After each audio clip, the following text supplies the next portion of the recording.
Salve a tutti ragazzi e bentornati sul canale. Visto che mi sto preparando pesantemente per la storia di Natale, oggi ho deciso di fare un po' una chiacchierata insieme per quanto riguarda di nuovo il settore delle home console. Come abbiamo già parlato in precedenza, abbiamo visto che il 2024 è stato il primo anno nella storia dove i giocatori da PC hanno superato il numero di quelli da home console e che ormai le regole di questo mercato sono cambiate tantissimo, tant'è che oggi se andiamo a comprarci una PlayStation 5 oppure un Xbox Series X, capace che la paghiamo di più adesso rispetto invece a quando uscirono 4-5 anni fa. E tutto questo va un po' contro a quella che invece doveva essere da sempre la filosofia legata al settore delle home console. Chiamatemi nostalgico, quello che volete, ma in realtà quando queste console si affacciarono sul mercato il loro scopo era ben diverso da quello che invece sembra di avere oggi. Quindi mettetevi comodi ragazzi, perché oggi andiamo a rifarci una mega analisi sulla storia delle home console. Partiremo dalla prima generazione per arrivare ai giorni nostri. Ovviamente non entreremo nel dettaglio di ogni singolo apparecchio, perché se no me ci vogliono 10 ore, e comunque prese singolarmente le storie le sto facendo piano piano tutte quante. Però credetemi, è importante capire come questo mercato è cambiato nel tempo e soprattutto se non sia proprio colpa di alcune scelte particolari fatte tra una generazione e l'altra che ha portato a questo sorpasso dei giocatori da PC rispetto invece a quelli che volevano una home console. Solita rottura, il canale è ancora oscurato, se non volete perdervi i vecchi video iscrivetevi anche al secondo canale dove trovate tutte le playlist.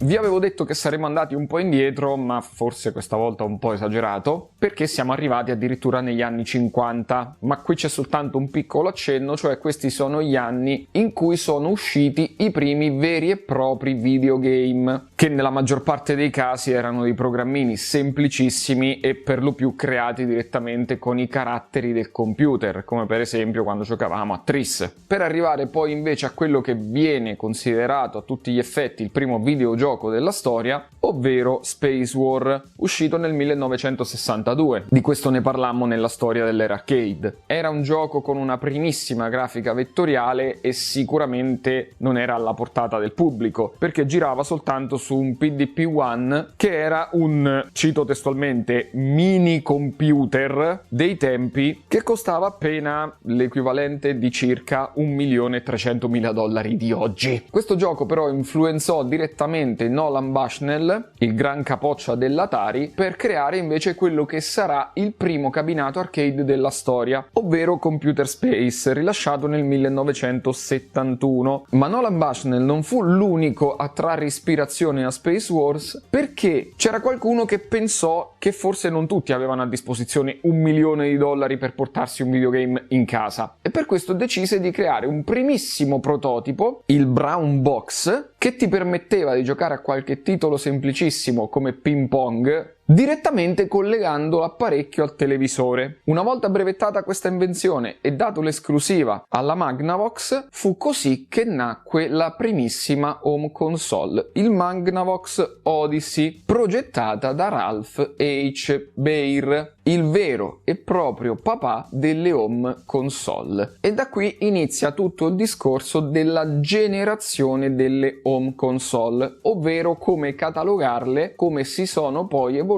nel tempo. E tipicamente nel mercato delle home console questo cambio di generazione accade ogni 5 anni, secondo proprio la legge di Moore, la famosa legge che molti di voi non hanno colto nell'ultimo short, perché la prima legge di Moore, banalmente, dice che all'interno di una CPU il numero di transistor raddoppia ogni 18 mesi. Tradotto, la potenza raddoppia ogni anno e mezzo, mantenendo però gli stessi costi. Ma questa legge ha un limite. che guarda caso è proprio quello a cui siamo arrivati adesso, cioè quando fisicamente non riesci a mettere più transistor all'interno della stessa CPU. Allora devi trovare altre vie, come per esempio è stata quella di utilizzare i multicore. Visto che non possiamo rimpicciolire sempre di più il contenuto di un processore, che facciamo? Ce ne mettiamo un altro vicino in modo che ho il doppio della potenza. Questa legge tuttavia già dagli anni 60 si dimostrò veritiera, infatti le home console avevano proprio questo ciclo, questo riciclo dell'hardware, questo potenziamento che cadeva più o meno ogni 5 anni. Ma il mercato delle home console seguiva dei principi prestabiliti. Il primo è che l'hardware, la home console stessa, doveva essere venduta a prezzo più basso possibile, non a livello di perderci, ma comunque con margini di guadagno molto bassi, perché il vero guadagno l'avresti ottenuto invece dalla vendita dei giochi. E per ultimo, ma non per importanza, il fatto che tu tendevi a fidelizzare il cliente, a farlo trovare bene con il tuo hardware, in modo che all'uscita della prossima generazione lui sia incentivato a comprare anche la nuova versione della tua console. La cosa dove molti cascano, perlomeno chi non è proprio del settore, è che le home console iniziarono a essere suddivise per generazione soltanto agli inizi degli anni 2000, mentre prima comandava di più il marketing. Vi ricorderete sicuramente tutti quanti la battaglia tra la Nintendo e la Sega a 8 e 16 bit. Questa cosa per fortuna verrà abbandonata già dalle generazioni successiva, perché fino ai 64 bit per colpa della Nintendo ancora si teneva questa dicitura, ma poi con la PlayStation eccetera nessuno ti diceva che hai la console a 128 bit, erano diventate le console di quinta generazione.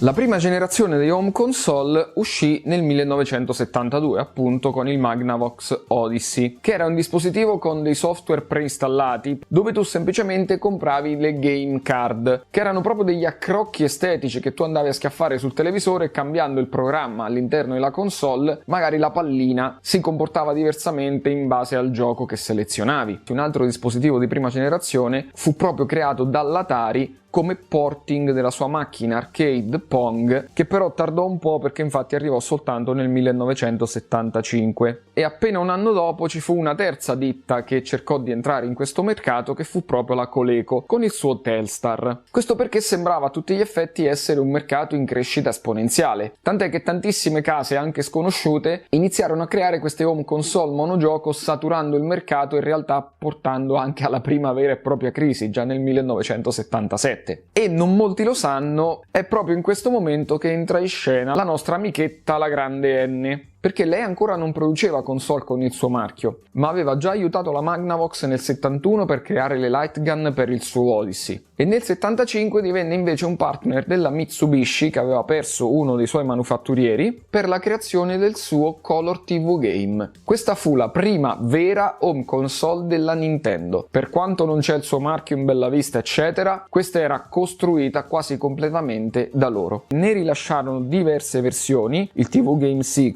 il 15 e addirittura anche una versione con cambio e volante perché c'era un gioco di guida installato all'interno. E infatti, tirando le somme delle vendite delle console di prima generazione, il Color TV Game, tutta la serie, arrivò prima appunto con 3 milioni di unità vendute, e quindi qua sotto sapete che c'era la Nintendo, seguita dalla Coleco con 1 milione di unità, dall'Odyssey con 300.000 e come fanalino di coda l'Atari con la sua versione home di Pong.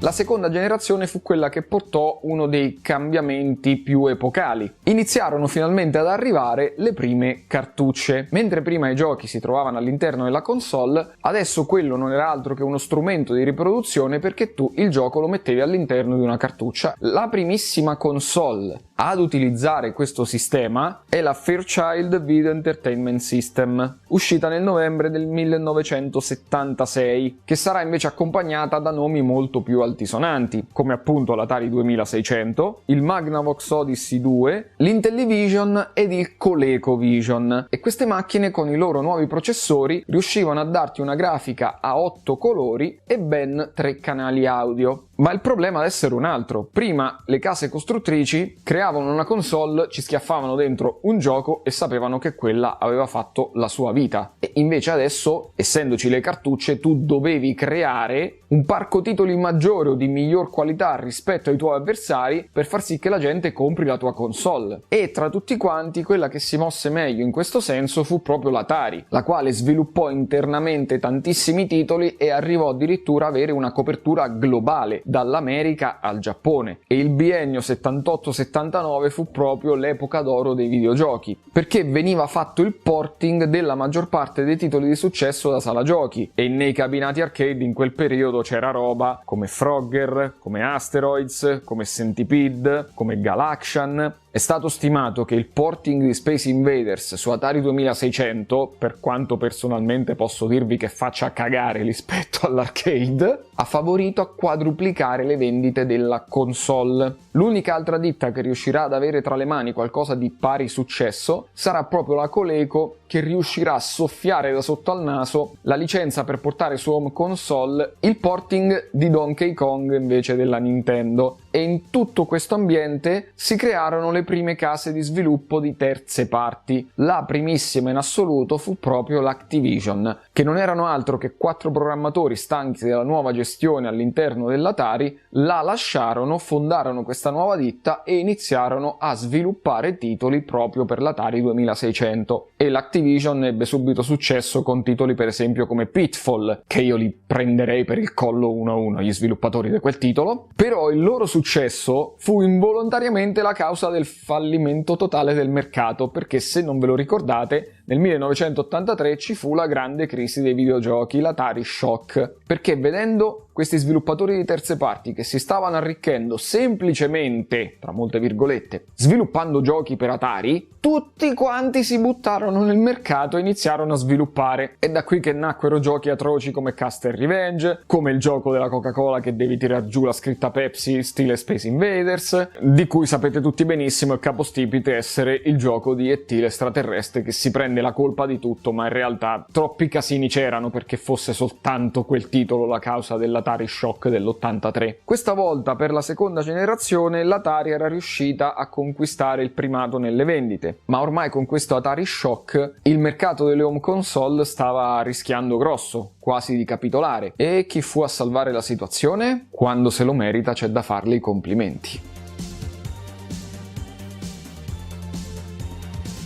La Nintendo nel 1983 con il suo Famicom fu la prima a rilasciare una home console di terza generazione, e questa è quella che venne denominata la generazione a 8 bit, perché utilizzavano appunto processori a 8 bit e una grafica molto più dettagliata rispetto a quella dell'Atari e della Coleco, perché finalmente introducevano il concetto di sprite, utilizzando un sistema a più livelli dove potevi avere anche uno sfondo scorrevole e poi tutte queste animazioni invece in primo piano. E proprio a causa dell'Atari Shock il mercato delle home console si spostò dal Nord America al Giappone, ed è proprio qui che la Nintendo si affermò con il suo Famicom, il quale però venne lanciato quasi in contemporanea anche in realtà con la prima console di un'altra casa, ovvero l'SG-1000 della Sega, che purtroppo non riuscì nemmeno a scalfire, se vogliamo, la sua avversaria, ma in parte ne sfruttò il successo, perché la Nintendo, andando bene in Giappone, voleva anche tornare nel mercato nordamericano. Siccome c'era stata quella crisi dei videogiochi, in parte anche dovuta al fatto che gli home computer stavano prendendo piede, cercò di creare un sistema, il Nintendo Entertainment System, che non doveva sembrare proprio una home console. Esteticamente infatti è molto diverso dal Famicom, che addirittura aveva joypad integrati.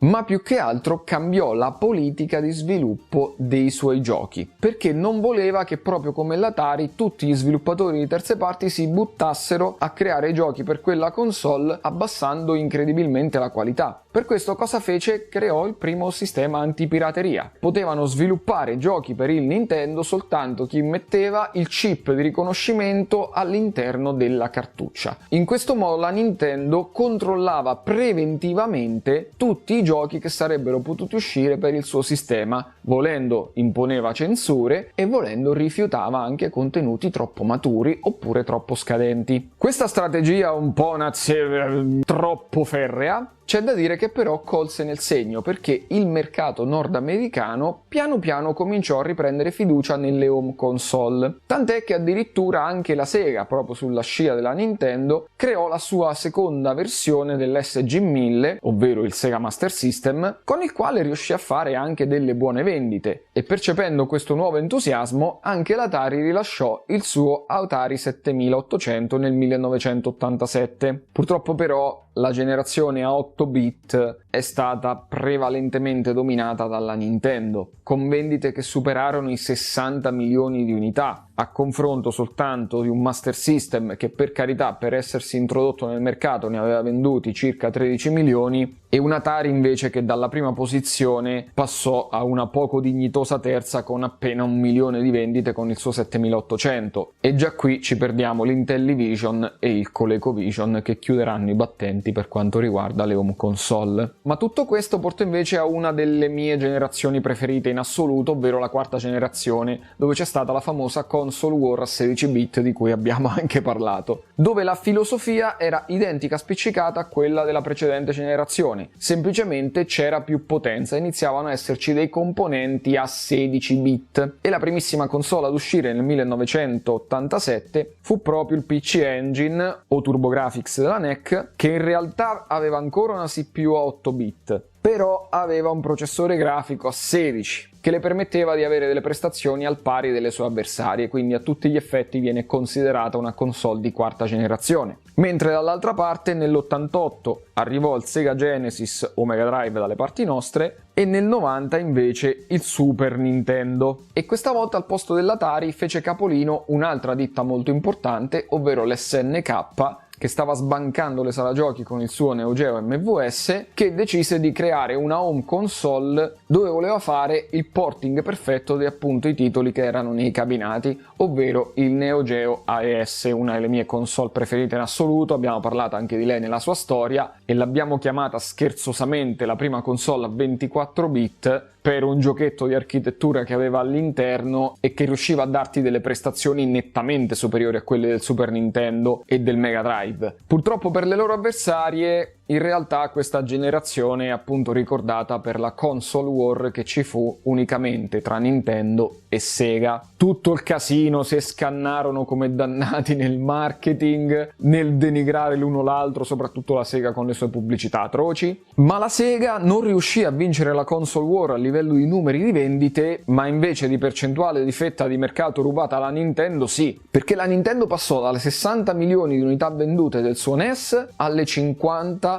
del Super Nintendo, mentre la Sega dalle 13 del suo Master System alle 33 del suo Mega Drive. Quindi alla fine della console war la Nintendo ha perso 10 milioni di unità di vendite, mentre la Sega è cresciuta di quasi 3 volte rispetto a quello che era prima. Il PC Engine si assestò a circa 10 milioni, non andò malissimo, il Neo Geo purtroppo a causa del suo prezzo elevatissimo che vedremo dopo divenne una console di nicchia e vendette soltanto circa 1 milione di unità. Ma questo momento storico è molto particolare, perché a livello hardware stavano iniziando a far capolino i primi CD-ROM a basso costo, e per gli sviluppatori di giochi e per i creatori di home console sarebbero stati un ottimo vantaggio, perché c'era moltissimo spazio in più rispetto a una cartuccia che arrivava al massimo a 64-128 mega, al di là di quelle del Neo Geo, ma che era un mattone così, ma soprattutto era anche molto meno costoso il processo di produzione. Masterizzare un CD e schiaffarci un'etichetta e una scatola attorno era meno costoso rispetto a creare un circuito integrato di una cartuccia con tutti i transistor, tutte le memorie, eccetera. E quindi iniziarono ad uscire quei maledetti add-on con il lettore esterno, perché la NEC uscì con il TurboGrafx CD nell'88, un disastro. Il Sega CD uscì nel 91,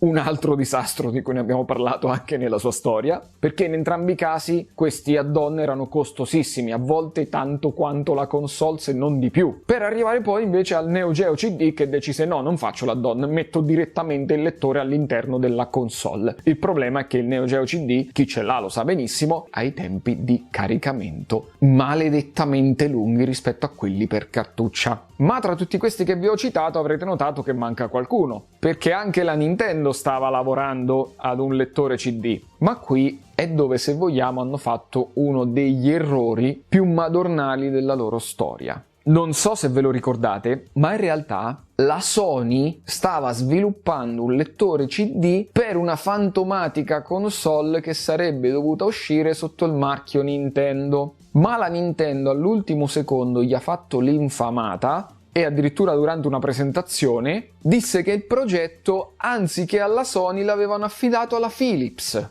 Progetto che non prenderà mai piede, perché infatti non esiste console Nintendo con un lettore CD in realtà. Il primo è il GameCube e sono mini DVD. Ma in questo modo indirettamente porterà la Sony, che ormai era diventata esperta nella progettazione dei lettori CD, a creare la loro prima home console. E siamo arrivati a quella che è la generazione che ho vissuto di più personalmente, essendo nato nell'85. Iniziavano ad esserci i processori a 32 bit e la grandissima novità era il passaggio tra la grafica bidimensionale a quella tridimensionale, quindi cambiava tutto il meccanismo, non c'erano più gli sprite ma c'erano i poligoni. È stato uno dei cambi generazionali più marcati tra tutti quelli della storia delle home console. E i primi a buttarsi in questo settore fu proprio la 3DO. Ve la ricordate la ditta del cofondatore dell'Electronic Arts, Trip Hawkins, che non riusciva a starsi fermo un attimo? Sfornarono il 3DO, ne abbiamo parlato nella sua storia. Una console stranissima, un'idea forse in parte geniale che però andò come andò, e non so se indirettamente portò sfiga anche alla sua primissima rivale, ovvero all'Atari Jaguar, che fu, credo, l'ultima console dell'Atari ad uscire perché fu un disastro totale. Questo, se lo cercate a livello di collezionismo, non vi spenna quanto un Neo Geo, ma costa comunque un botto, che anche lui sì aveva delle buone specifiche, ma non riuscì ad avere un parco titoli che attirò molto i giocatori. Anche perché la Nintendo stava mettendo loro i bastoni tra le ruote, con il problema che aveva avuto dando prima buca alla Sony e poi non riuscendo a creare il supporto con la Philips. I tempi per lo sviluppo della sua nuova generazione stavano andando parecchio alle lunghe rispetto a quelli dei concorrenti, e per riuscire a mantenere il suo Super Nintendo competitivo si inventò delle cartucce con all'interno un coprocessore che, una volta messi all'interno della console, riuscivano ad aumentarne le performance e quindi a darle un po' più grafica. E questa cosa funzionò perché il Super Nintendo, nonostante l'uscita del 3DO e del Jaguar, continuava comunque a essere la console più giocata nonostante fosse di una generazione precedente. Ma il 95 fu l'anno che cambiò tutto, perché uscì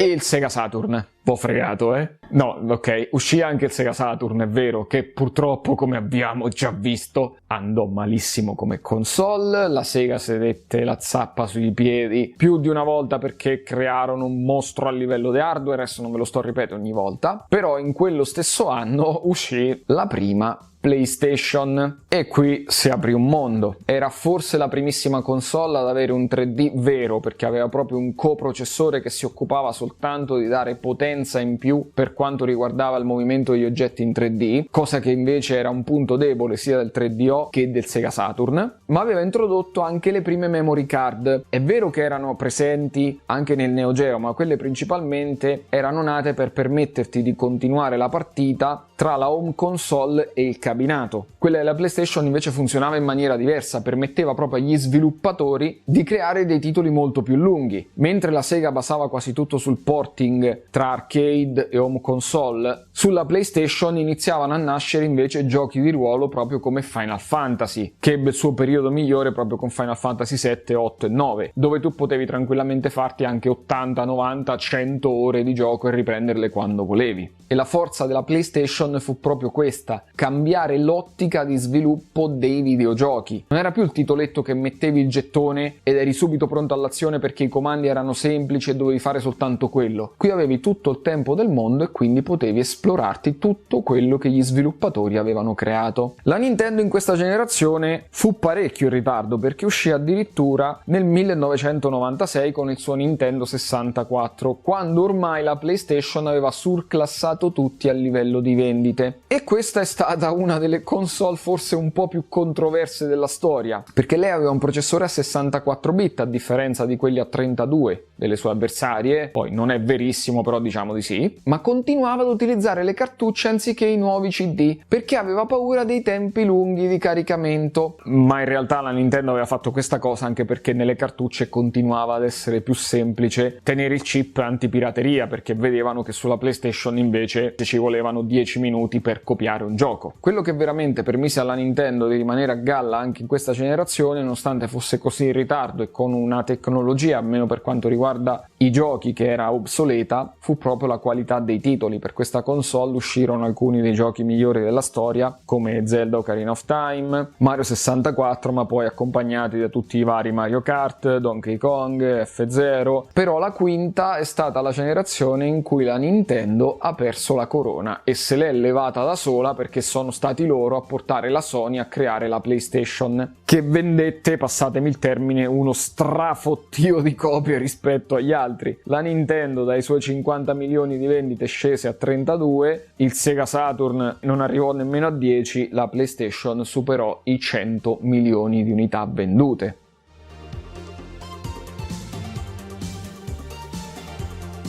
Ed eccoci arrivati al passaggio di millennio. Sì, perché la fine degli anni 90 e l'inizio degli anni 2000 è forse la generazione più movimentata della storia, perché da una parte le nuove console vedono di nuovo un grosso aggiornamento hardware all'interno, perché i CD si sono trasformati in DVD, i processori sono più potenti e inizia però anche a intravedersi una prima forma di gioco online. A questo punto della nostra storia le tre case principali che si dividono il mercato sono ancora la Nintendo, la Sony e la Sega, ed è proprio quest'ultima a partire per prima con le console di sesta generazione, con il mio stramatissimo Dreamcast, uscito nel 1998. Una macchina anni luce avanti a qualsiasi cosa, per quello che vogliate dire, io lo so che sono di parte ma è così, con un parco titoli bellissimo, con un modem integrato, perché parecchi di quei giochi hanno la possibilità anche di collegarsi online. Ai tempi si faceva con il modem 56k. Le memory card erano state migliorate, diventavano le VMU, quelle che erano un mini Game Boy in realtà, che potevi portarti anche in giro, e poi una volta inserito all'interno del joystick sbloccavi delle funzionalità tramite i minigiochi nel titolo principale, che poi invece ti giocavi in console. Avevano imparato dai loro errori, quindi l'hardware era più potente ma molto più semplificato rispetto a quello del Saturn, e i costi di produzione erano bassissimi. Questo gli permetteva anche di avere un prezzo competitivo. La prima pecca che fecero purtroppo fu quella di puntare tutto sui GDI, che era una tecnologia a metà strada tra un CD e un DVD, e nonostante il suo lancio non andò benissimo in Giappone ma andò molto meglio invece in America, purtroppo venne sovrastata dalle vendite della PlayStation 2 uscita nel 2000. In realtà la PlayStation 2 non era una macchina tecnicamente così tanto più avanzata del Dreamcast, però non veniva da un disastro come quello del Saturn, ma bensì da una delle console più vendute della storia, ovvero la PlayStation 1, aveva un parco titoli di tutto rispetto, tantissimi sviluppatori di terze parti e soprattutto loro puntarono sul DVD come supporto. Sfortuna volle che il Dreamcast, la miglior console di casa Sega mai creata, dovette trovarsi a combattere proprio contro la PlayStation 2, infatti lei sarà l'ultima console della Sega la quale smetterà di produrre hardware e si concentrerà soltanto sullo sviluppo del software.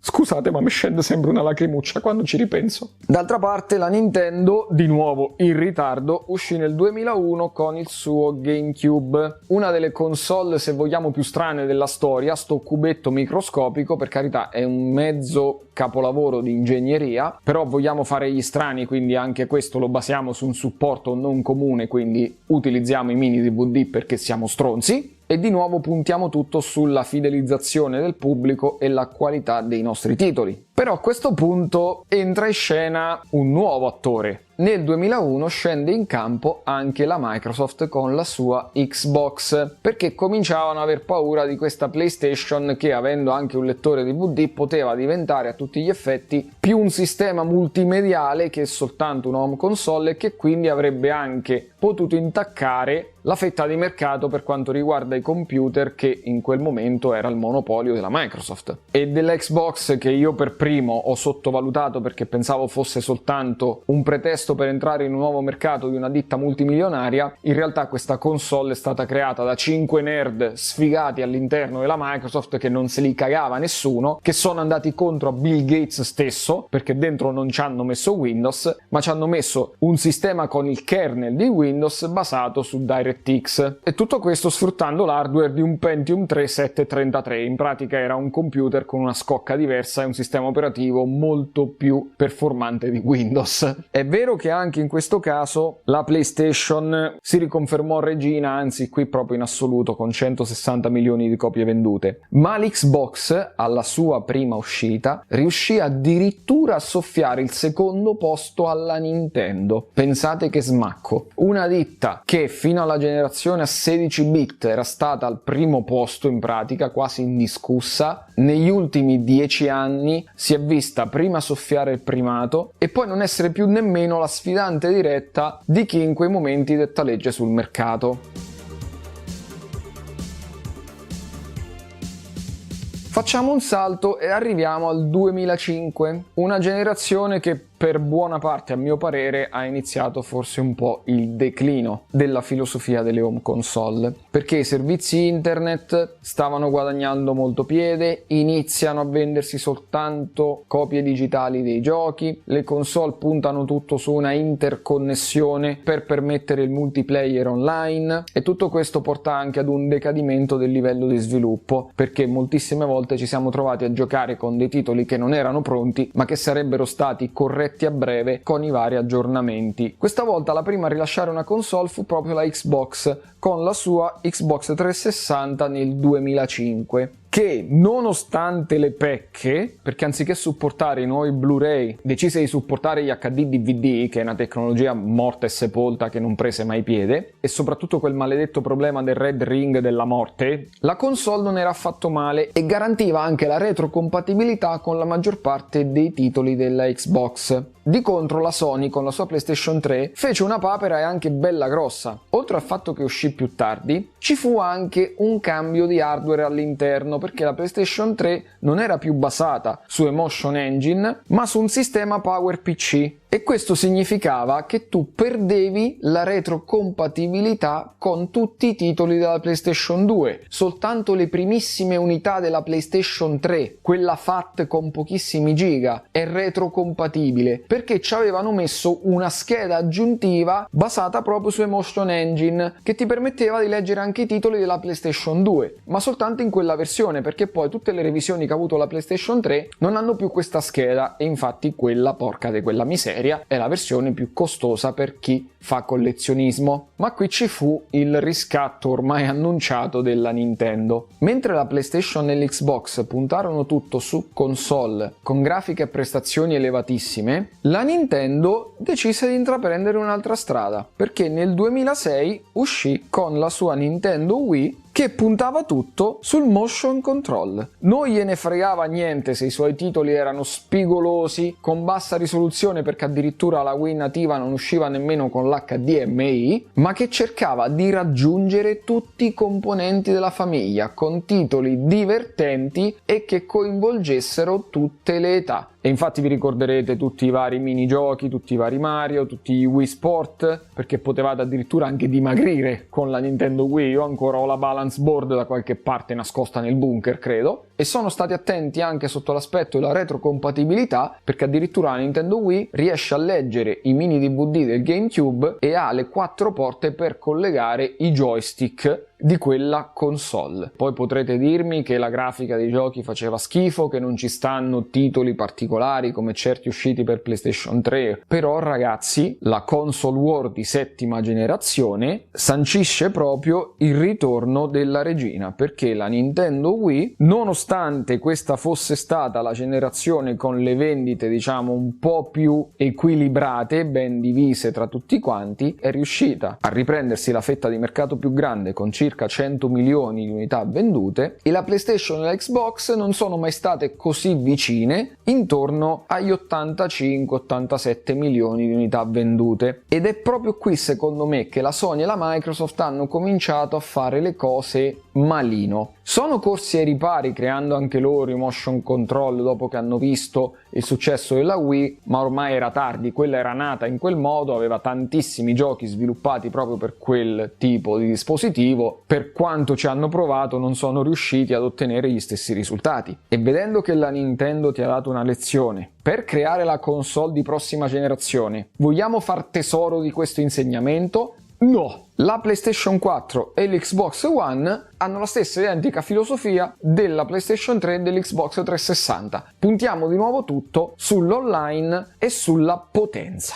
Ma la Nintendo questa volta ha fatto loro un regalo, se vogliamo, uscendo con la Nintendo Wii U, una delle peggiori console che abbia mai prodotto, che continuava su questa strategia di portare un prodotto diverso rispetto a quello dei concorrenti, anche se magari non era così tanto potente. Il problema della Wii U è che nessuno ha capito a che cazzo serviva e come funzionava. E infatti la situazione si capovolse di nuovo. La PlayStation tornò in testa con più di 100 milioni di unità vendute di PlayStation 4, la Xbox crollò a 60 milioni e la Wii U vendette appena 14 milioni di unità. E questa sarebbe stata la classifica delle console di ottava generazione se non fosse che la Nintendo nel 2017 ha dato un colpo di pinna e ha tirato fuori quella che secondo me è la loro miglior console in assoluto, ovvero la Nintendo Switch. Primo sistema al mondo ad essere considerato ibrido, ma non solo questo, perché se è riuscita ad integrare molto bene anche il fatto che ci sono i Joy-Con che si possono staccare, che possono diventare il tuo joystick, che addirittura puoi dare a un giocatore o un altro per i minigiochi, per esempio su Mario Kart, perché per quanto piccoli e scomodi comunque ti permette di giocare in compagnia anche all'aperto. Il tutto condito da un catalogo gigantesco con alcuni dei migliori titoli mai usciti per Nintendo, tantissimi remake. La Nintendo Switch, ragazzi, a mani basse è una delle migliori home console ibride come vi pare, mai uscite. Io mi incavolo sempre con la Nintendo per la questione che ci fa pagare tantissimo i giochi, anche vecchi di 6 o 7 anni, non mi piace le politiche che adottano negli ultimi tempi, però quando fanno le cose per bene c'è da riconoscerlo. E difatti la Nintendo Switch si riprese di prepotenza al primo posto con più di 150 milioni di copie vendute, avvicinandosi moltissimo alle vendite della PlayStation 2.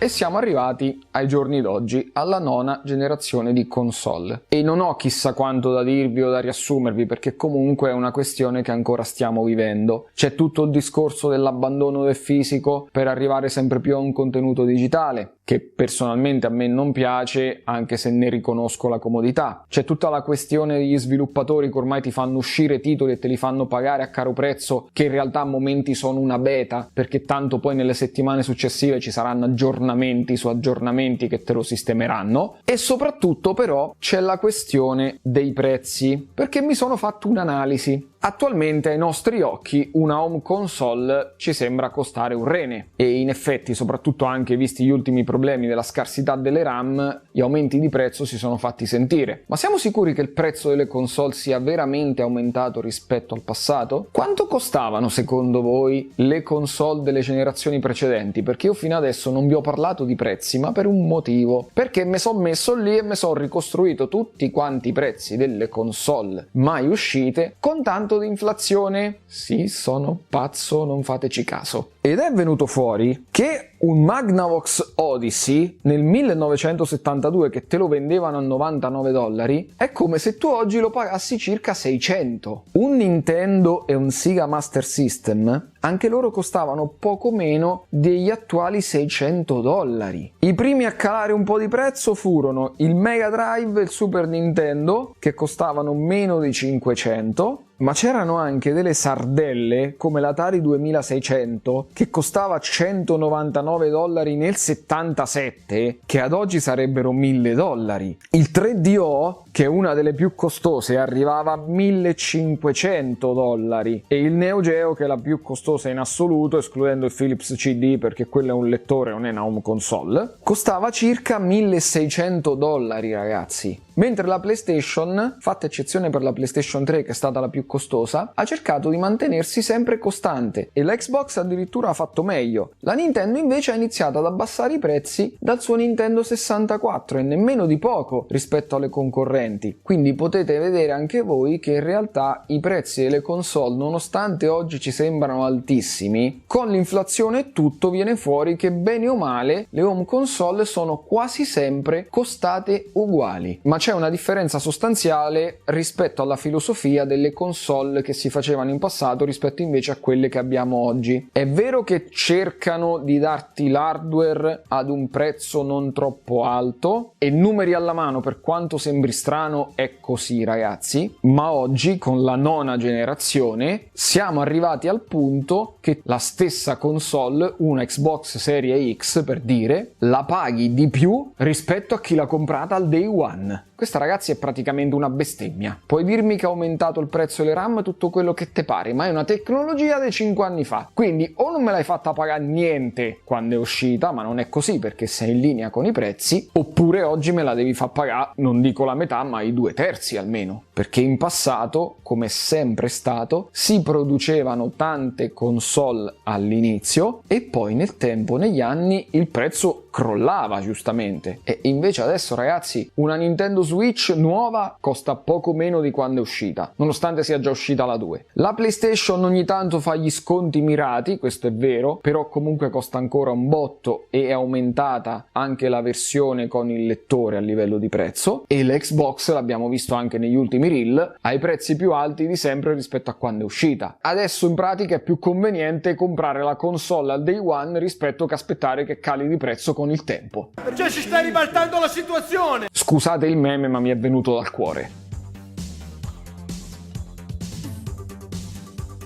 Doveva essere un video veloce perché almeno avevo tempo di studiarmi la storia, mi sa che ho parlato tipo 3 ore. Morale della favola, oggi ho voluto ripercorrere la storia delle home console per farvi capire un po' come nel tempo sia si sono mosse le ditte, ma sia è cambiata anche la logica dietro allo sviluppo di questi dispositivi, dietro alla progettazione. E a dirvela tutta non è una logica che mi piace molto. La Nintendo è la ditta più longeva tra tutte perché è presente dalla prima generazione e adesso che è l'ultima continua comunque ad essere in testa a livello di vendite. E nel mezzo ci ha dimostrato delle buone cose, ovvero che spesso l'innovazione riesce ad averla vinta sulla potenza bruta. E io questa è una battaglia che porto avanti da sempre. Un titolo può essere bellissimo anche se non ha l'ultima grafica disponibile, anche se non ti sembra di starci dentro fisicamente. Ma quello che non mi piace è la direzione che abbiamo preso dalla settima generazione in poi, se vogliamo. La PlayStation 2 è stata l'ultima vera grande console di mamma Sony secondo me, e so che qui mi prenderò i peggio insulti, però questo è il mio parere, non rompete l'anima. Io sono stato da sempre un sonaro, si dice se non mi sbaglio, ho sempre voluto le PlayStation, non l'ho mai presa al day one perché sono un poraccio e puntualmente ho detto io tanto me le comprerò sempre tutte le PlayStation. C'ho la 1, la 2, la 2 Slim, la 3, la 3 Slim, la 4, la 4 Pro, 3 PSP, una PS TV e una PS Vita. Non è che sono proprio sprovvisto, Però la 5 non me la sono comprata, perché semplicemente non c'era nessun gioco che mi giustificasse quella spesa. E qui, come tutti sappiamo, la Nintendo invece la fa da padrona, con le sue esclusive, ma anche con il modo di giocare, perché il bello della Switch è che io un titolo che magari è uscito anche per PlayStation, non con l'ultima grafica se no non lo tirerebbe, però me lo posso schiaffare all'interno di una cartuccia, me lo metto dentro la Switch e me la porto in giro. Non è più soltanto una questione di esclusiva. Se voi state a casa e la vostra compagna si vuole vedere una serie, mentre voi state a giocare alla TV, prendi la Switch, te ne vai al cesso o in camera e a lei le lasci il televisore. Mentre la PlayStation, non me citate la PlayStation Portal perché esco dallo schermo e vi schiaffeggio a 2 finché non porta dispari, Promesso. Non ha fatto nulla sotto quell'aspetto, come non ha fatto nulla nemmeno la Xbox. Nintendo, a parte che con la Switch 2 ha fatto una papera, ma fino alla Switch ha cercato innovazione rispetto a potenza pura, gli altri produttori secondo me si stanno dando la zappa sui piedi da ormai anni, puntando tutto su una fanbase che ormai compra i loro prodotti quasi a scatola chiusa, perché io so che nei commenti succederà un disastro, ma una cosa che io mi auguro che ogni consumatore faccia, porca miseria, ragionate un attimo. Io ho sempre amato la PlayStation, ma se la PlayStation fa una cazzata, devo essere il primo ad accorgermene e il primo ad imbestialirmi. Non la devo difendere a spada tratta. Stessa cosa con la Nintendo. Se uno fa una critica a una di queste aziende, ti arrivano subito 1 milione di paladini che ti tirano fuori non quello che ha fatto di buono, ma quello che fa di sbagliato l'altro. Tu devi dimostrarmi che io ti sto dicendo una cosa sbagliata, non che gli altri fanno peggio. Sforzatevi sempre di ragionare con la vostra testa, perché probabilmente un motivo per cui c'è stato questo cambiamento nel mercato delle home console, mio parere, in peggio, è anche in parte per colpa nostra, come probabilmente è anche per colpa nostra il fatto che la Nintendo ormai applichi tutte queste nuove politiche, perché sa di avere una fanbase talmente tanto consolidata che anche fare scelte che va contro i loro stessi utenti potrebbe comunque essere accettata a testa bassa. Quindi ragazzi, non voglio fare il disfattista, questa era semplicemente un'analisi di come si è evoluto questo mercato, di come si è evoluta la sua filosofia e dal quale forse potreste trarre voi le vostre conclusioni per capire come mai nel 2024 oramai esistono più giocatori da PC rispetto a quelli delle home console, che secondo me non è legato unicamente al fatto della tecnologia che è diventata più accessibile rispetto a quella che era al passato, perché negli anni 80 e 90 un personal computer costava ancora un botto rispetto ad una home console. Bene ragazzoli, per questo video è tutto, non so se avete sentito, mi sono finito un'altra volta la voce, mannaggia a me, a quei video veloci che mi vengono in mente e poi parlo per 6 ore, e ci vediamo alla prossima, ciao ciao!